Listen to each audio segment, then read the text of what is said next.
Um, Here we go. Alrighty. This is the first webinar that I have really done that I'm gonna start doing more webinar trainings. I feel like this is a really good way for people who are super busy. I mean, the sales force in any dealership is always on the phone with somebody or traveling around somewhere, and it really is tough to come and attend a training on site like here. It's in Cedar City, Utah, or even to log into the webinar itself. So recording these is going to be invaluable.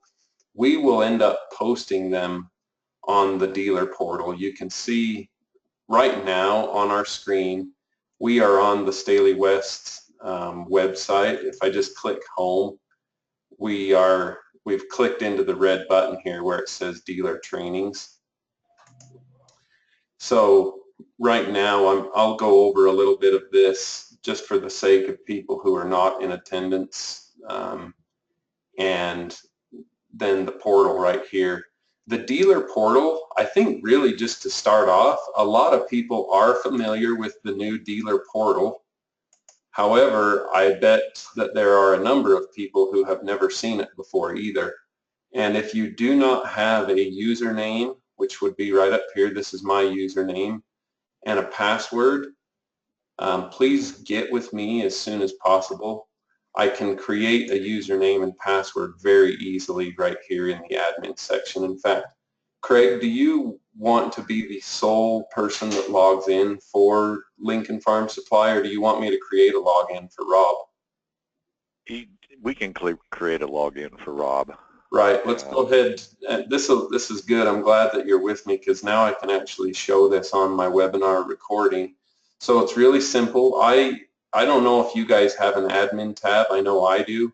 So I'm just going to click on new user, and I'm going to select a branch. So you're going to be Lincoln Farm Supply in Lincoln.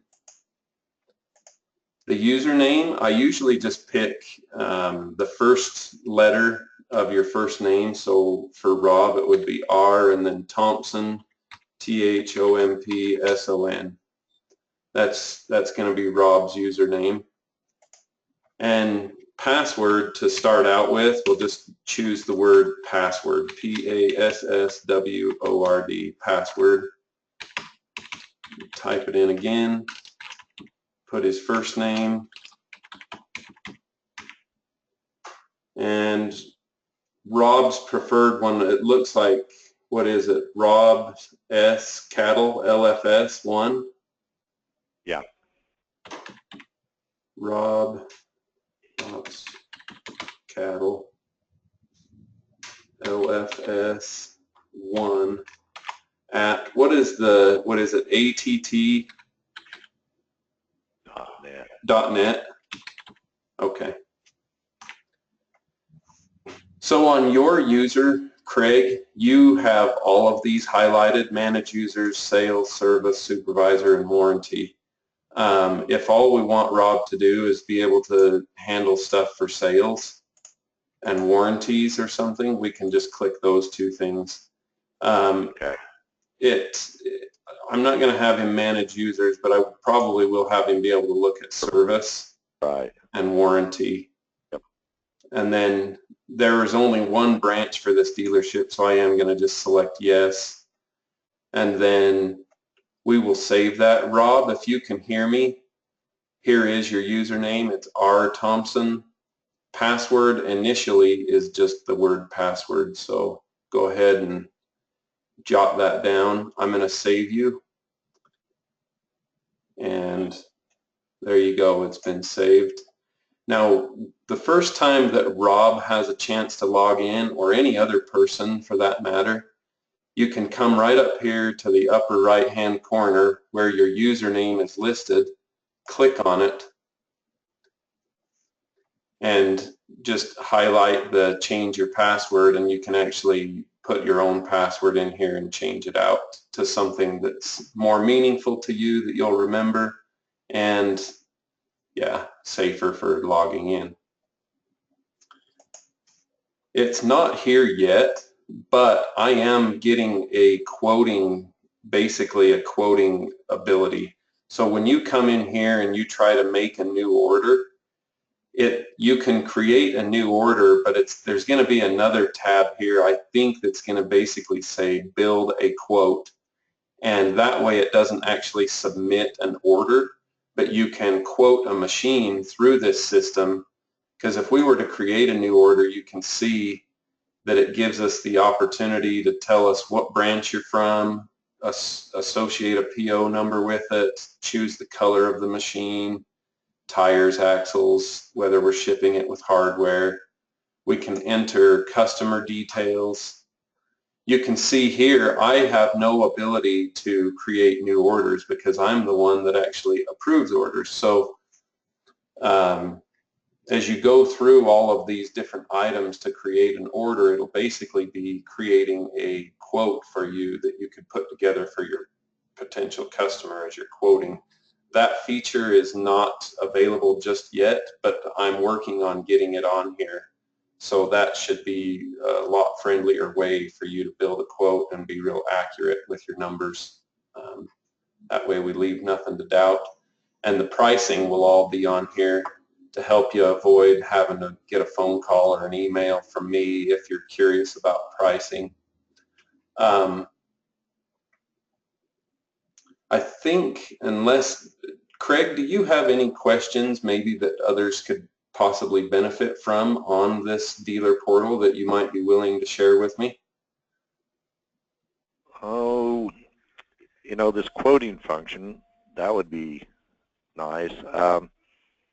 The only other thing is whether or not, which was a bit of a stretch, to have some kind of a freight quote possibly in there, and that's a bit of a stretch. I mean, we can do some of that on the AGCO portal, where they have, they're shipping to Lincoln Farm Supply every time, so they have a defined destination that they can Right. to. We may be shipping to Western Kansas or somewhere. I could get, we could probably build something in that gives us like an approximate loaded mile rate, and then we could just punch in how many miles we might think it is from, say, the machine's going to always leave from Cedar City if it's a new machine. We could just quote, whatever miles it is from Cedar City to such and such place, or even say Lincoln Farm Supply to Syracuse, Kansas, right? Right. And have some sort of a calculator right there that just gives you a quick and dirty on typical load rates.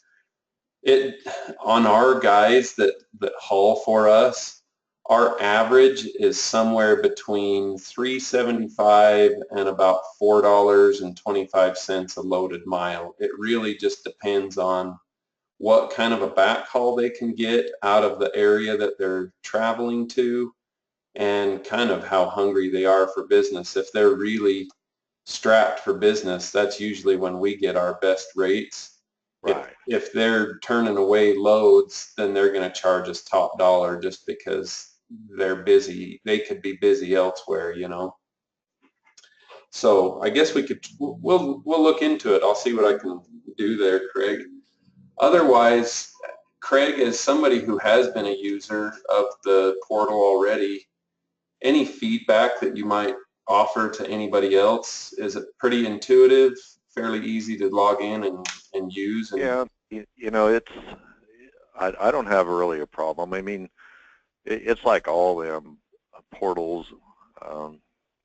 You jump on there a few days in a row while you're doing something and you get really familiar bouncing around, and then it may be 3 weeks or 6 weeks, or in my case probably 6, 7 weeks since I went in there to just troll around.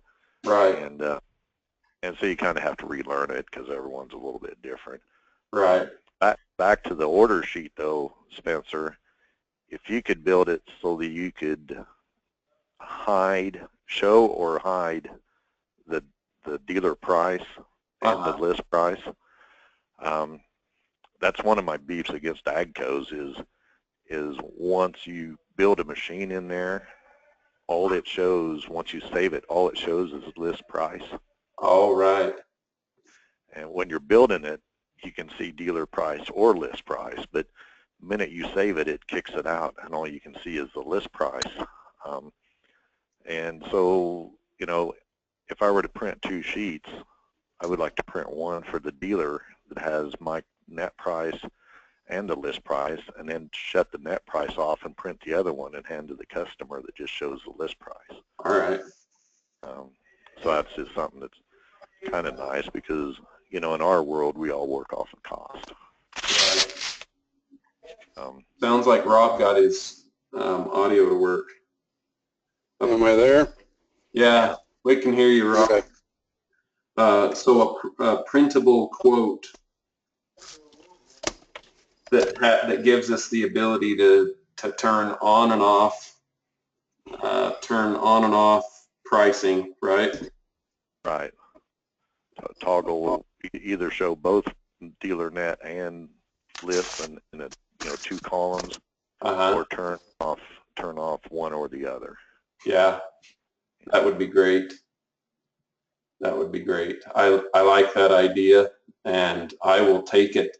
Dallin and Justin here at Staley West, they are the ones that work with the company that actually built this portal for us, and I've been really impressed with the people that actually did build it for us, so I won't be too surprised if they tell us that they could do exactly what you've requested. Whether or not that's going to happen really quickly, I'm going to try and make sure we have it done before things get busier in January through the selling season of January through April. So we'll try and get that all squared away before then. We'll probably even do training on it through a webinar again, and I'll just post that up to the dealer portal. Where do you go for webinars? Once we have finished a webinar, if you were not able to attend, right here on the resources tab, this is where we're going to post those. And we'll probably just add a whole nother line item that's a folder here that will say, you know, sales webinar series or something like that, so that it'll be really easy for you to click into and just come and view the video that we've recorded for the webinar. But it's going to be on that resources tab that you're going to go find that. So the subject of today's webinar was just frequently asked questions, generally educating customers about the DewPoint system. To give you a rough idea of where I think I'm going to go with these webinars, a lot of it could be steered by you guys, the sales people at each of the dealers. So if you have ideas or things that you feel like I should cover for you, feel free to email me or call me on the phone and just say, hey, it would be awesome. I'm sure there's somebody else who has these same questions, and could you do a webinar based on such and such? And I would be more than happy to do that. The format that I'm going to follow in case that doesn't happen is going to look a little bit more like this. So I'm going to come out of the dealer portal right now, and I'm going to go into the customer portal and show you the implementation guide. So the majority of my webinars that I'm going to be presenting, probably 2 per month over the next 3 to 4 or 5 month period, the bulk of the information that I share is going to come out of this implementation guide. And I'll try to make it so that it's not boring, but I'm going to actually refer to, I'm not going to watch the videos on the webinar because you guys can go do that, but what I will probably do is just click into these actual categories, and we'll go and look at them on a one-by-one basis and go through some of these topics, so that as people ask questions, and that's why I hope that we have at least some attendance, because having some interaction will be really helpful. Otherwise, I'm going to have to really do a song and dance to keep people interested in what I'm talking about. But if nothing more, the webinar is there to watch at your convenience. So that's kind of the, if you were to look at the implementation guide sections, you know, sections 1 through basically 9 and 10,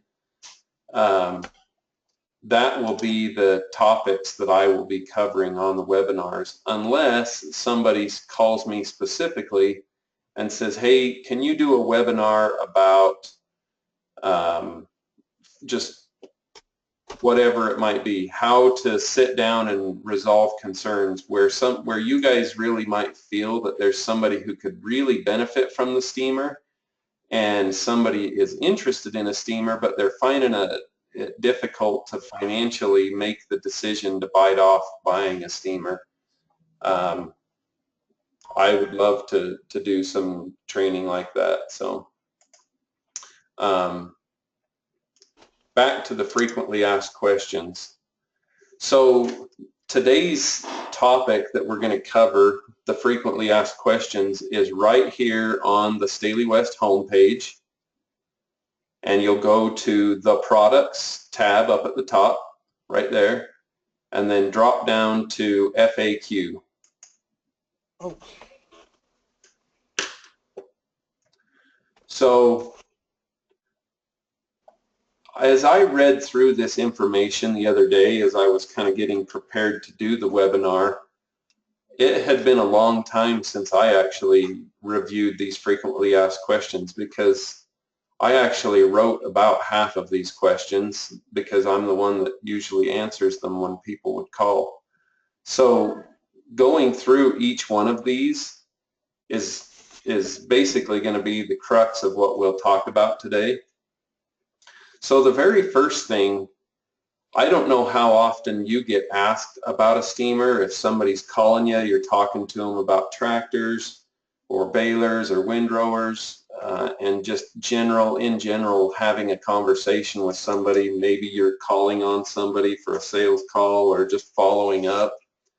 But when the steamer comes up, one of the most frequently asked questions that I get is, why do I want a DewPoint machine? Like, what's the purpose of it? And you can see right here, it enables us to bale high quality hay across a wide variety of ambient conditions with the ability to control the bale moisture. So why would I want to do that? Most people, they know how to bale hay. If their interest is piqued in this machine, they've probably heard about it before. But they also need to understand, you know, there's a lot of myths. I've come to find over the past year or so that the steamer has a lot of myths that surround it. Kind of like, oh, well, we've got plenty of natural dew. We don't really need a steamer. It wouldn't be effective in our area. We get plenty of dew, and so we're not interested. Or, oh yeah, I have a neighbor that has one of those. I wish I had one too, because then I wouldn't have to bale at nighttime anymore. Well, sometimes that's true, and other times that's completely false, because sometimes the only time you're going to make your best hay is still at nighttime, and other times the only time you can make hay is during the middle of the day because of, for whatever reason, natural, the humidity, or dry thunderstorms that have brought the humidity level up, but maybe not necessarily raining on the hay.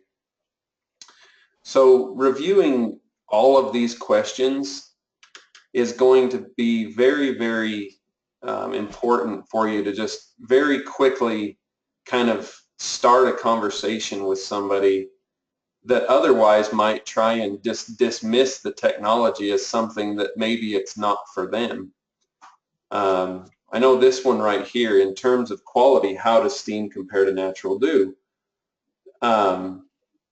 The difference is that you can produce high quality baling conditions across a wide variety of parameters. So when it's really dry or windy during the day or during the night, even if you get a good natural dew, it doesn't always stick around, and I think that's the difference that a steamer can make in an operation, even when somebody's talking about having really good natural dew. I know in some areas, particularly Washington State, there's been a little bit of a myth that that particular area will not find much success with the steamer technology because they have such regular natural dews. However, we have almost 7 machines operating in that area that more or less say they wouldn't live without the steamer because natural dew, it does occur. They're still able to lengthen the baling window.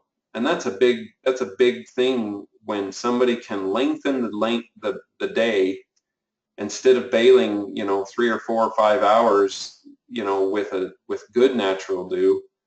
We can bale upwards of 8 to 10 and maybe even 15 hours a day if we have the machine in our hands to be able to do that. A lot of people might ask you, what's the difference between spraying water and steaming? Well, you can read it right there.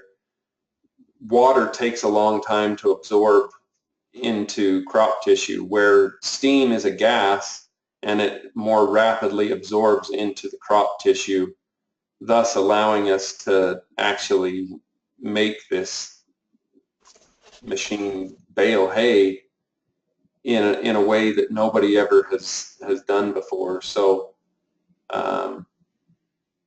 yeah, people have sprayed water on windrows since the beginning of time, I think, but nobody's ever been able to spray, steam gas into the hay.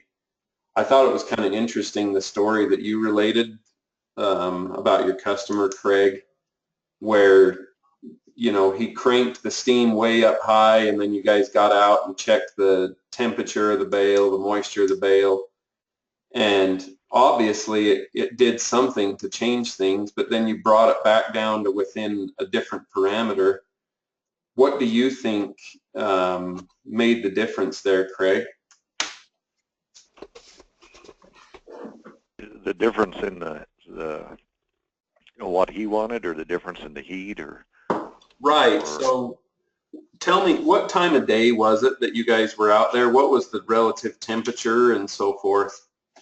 it was a 93-degree day, clear skies, a little bit of it. Phones are ringing everywhere. Yeah.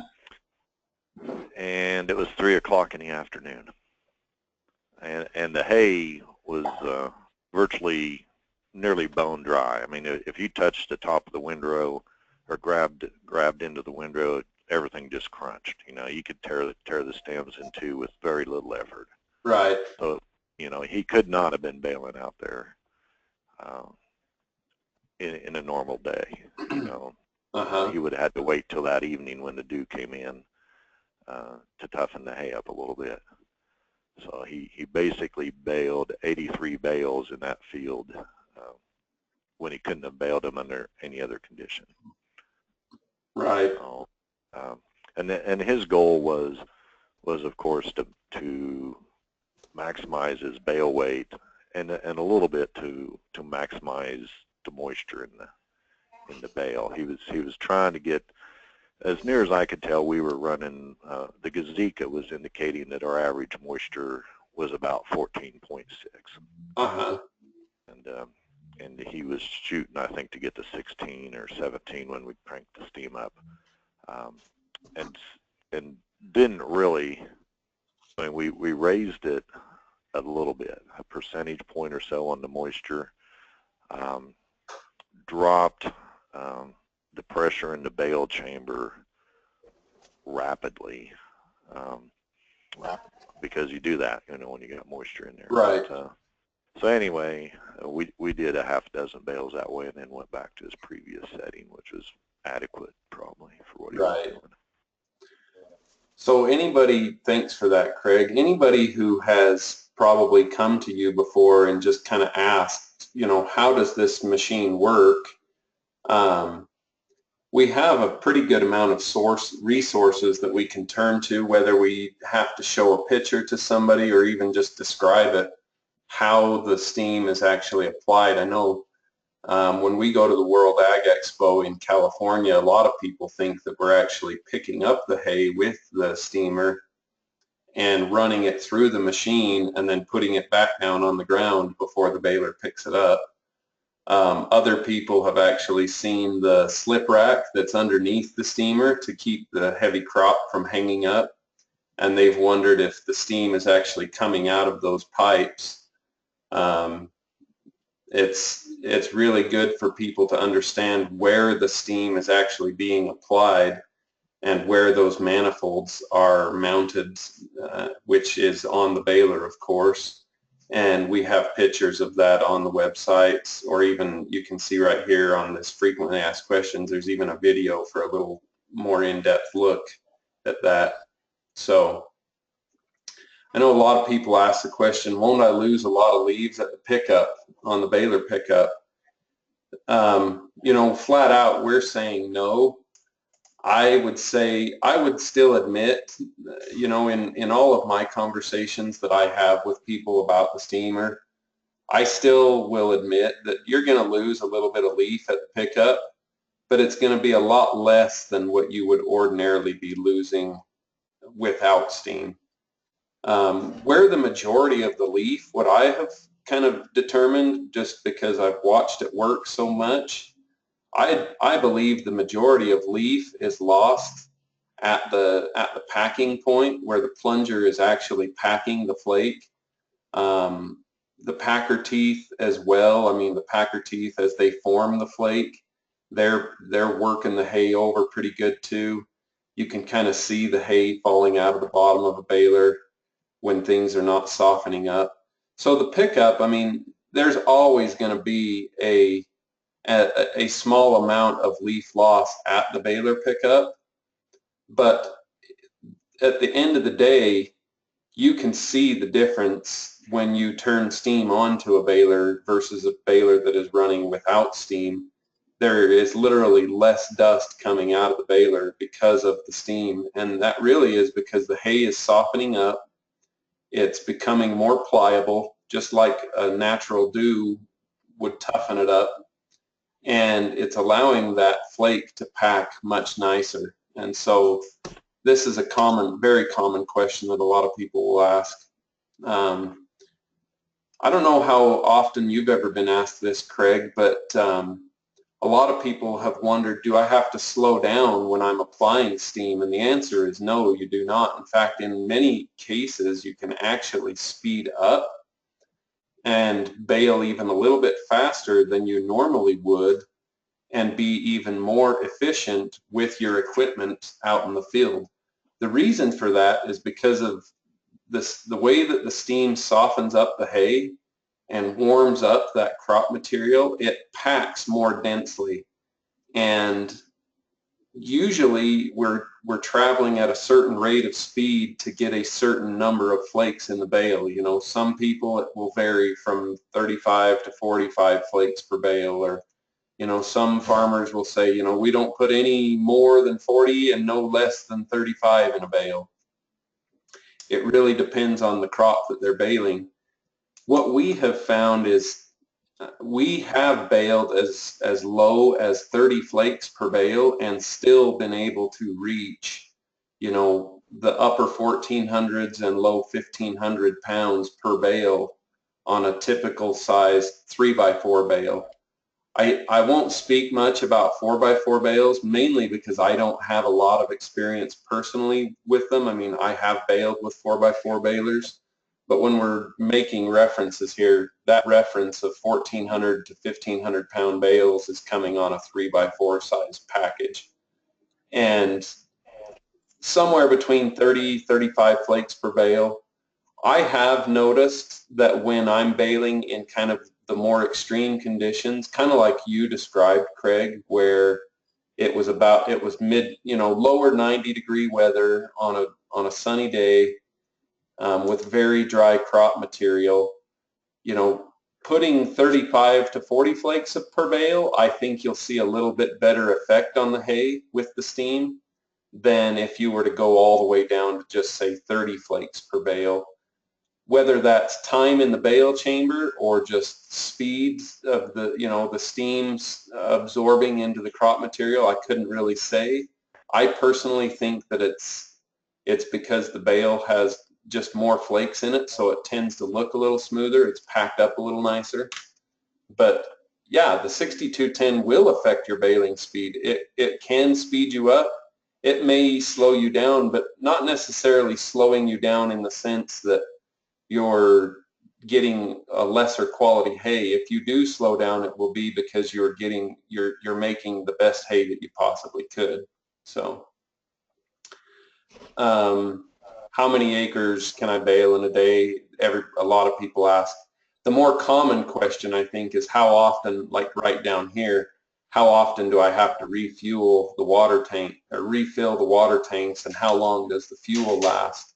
And you can see right here the onboard water supply will go from somewhere between 3 and 6 hours. Your fuel is good for 3 full loads of water, so anywhere from 9 to as many as 18 hours on a full load of diesel. Operating cost, I need to get my website updated to 2016, but even 2016 fuel prices still have us right around the $2 per ton to operate, or about half a gallon of diesel. To take the machine to the field and to operate, we're burning about half a gallon of diesel, and we're spending probably somewhere between 15 and 25 cents per ton on the water treatment for the Do Good additive. Do you need a bigger tractor to pull it? Well, that depends. I mean, we're saying here 170 to 180 for flat terrain, 200 to 250 for more hilly country. I would say in sandy hills, kind of like Kevin Melvin has in southern Kansas, I think he's got even a little more horsepower than that, just because he's got really soft ground with the sand that they're in. But generally speaking, about 250 is top horsepower. 235 to 265, I would say, is what most people are running. It's not uncommon for a lot of people to have only around 200 to 220 horsepower tractors pulling the whole load.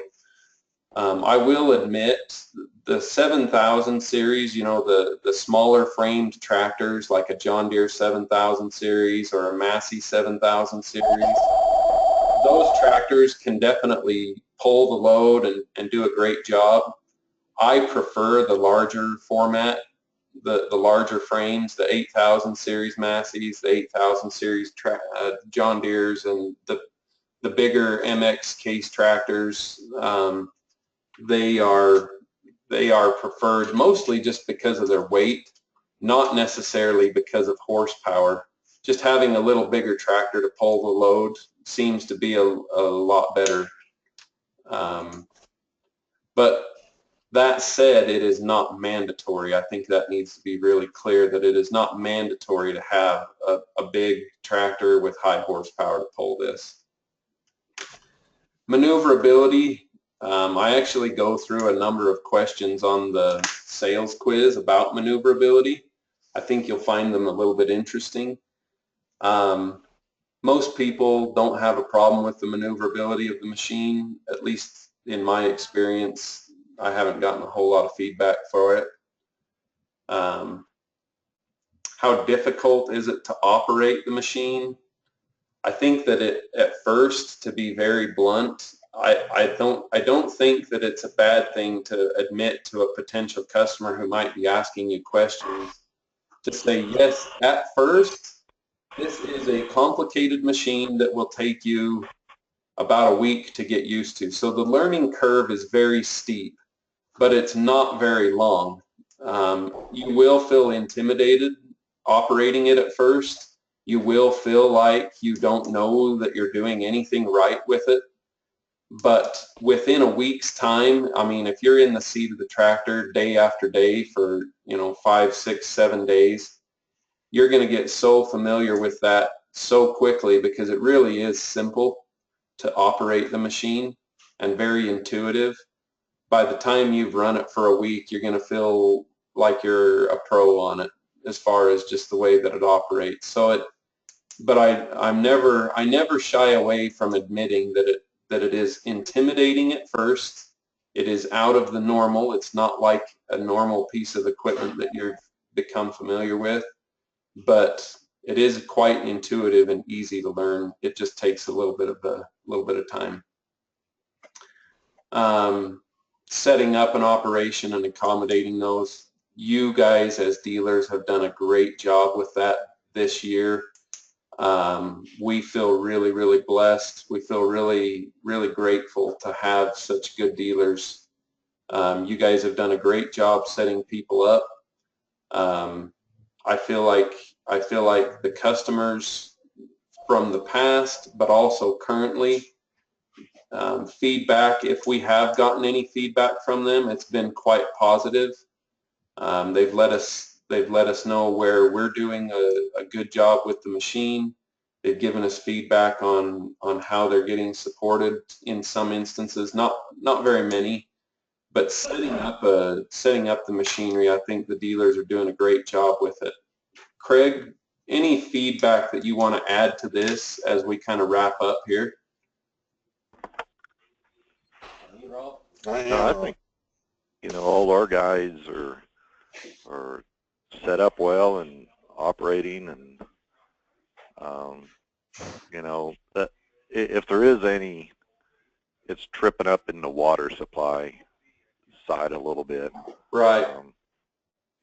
That's where I guess the biggest kind of shock comes in after they've convinced themselves to buy a steamer, is then you start addressing the water side of it, and there's always a little bit of surprise there. Right. Yeah, I'm surprised at the used ones that we sell.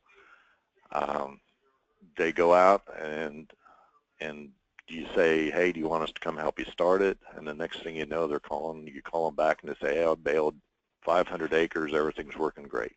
Right. And they're so easy for the guys to figure out how to run that I really don't know how to run them because all the customers figure it out before you get there. Right. That's kind of the amazing side of it. But so I guess I don't know if that's what you were asking for sure, but they're very user friendly. Right. For the customers get to run. It's just like I say, you deliver them one, go over some stuff. They call me when you're ready to start, and 2 weeks later they call and say, hey, I'm bailing, everything's working great. Right. I'm glad to hear that. The one thing that you did, you gave me a perfect segue to our next webinar. Our next webinar is going to be about the water issues, water quality, why water quality is important, kind of how to, just the step-by-step guide on how we want to handle the water, because I do know I've been in the same seat when we were selling directly, and I've had a great conversation. I've answered all of these frequently asked questions. We've kind of worked out how they're going to figure out how to finance it and pay for it, and then you get down to the brass tacks of, all right, what's everything going to cost? And you show up and say, this is this and this is that, and then there's this water stuff too, by the way, and all of a sudden the eyes get big and the heart sputters a little bit, and they're like, wait a minute, what's this and why? So thanks for bringing that up, Craig, because that's really going to be our next webinar. We will go over kind of all the details of water quality, why we do it, how we do it, and maybe even find some alternatives if it's suitable for them. I'm going to talk it out with Dallin and find out a little bit more about the descaler. I'm not familiar with that. We have discovered that there is a descaling agent that is available to us. How effective that it is, I'm not perfectly aware of that yet. The more I know, the better we'll get with that. What I hate to put this out there, but I kind of do. If the descaler is as good as we hoped it would be, I've almost gone with the assumption that we could just use a descaler agent on a regular basis rather than doing any kind of water treatment. But I've talked to my boiler guys a little bit and our water experts, and still by and large the majority of boiler systems operating still use water treatment. They don't try to maintain it with a descaling agent. So I'm going to look into that and do a little more homework. That'll be something that we can discuss more in detail on the next webinar. So any questions before we close up here then, Craig, for you or anybody else? Well, I guess Rob and Craig, I really appreciate you being the guys in attendance today. And anybody else who tunes in after the fact, you're free to call me up or email me with questions about what we covered today.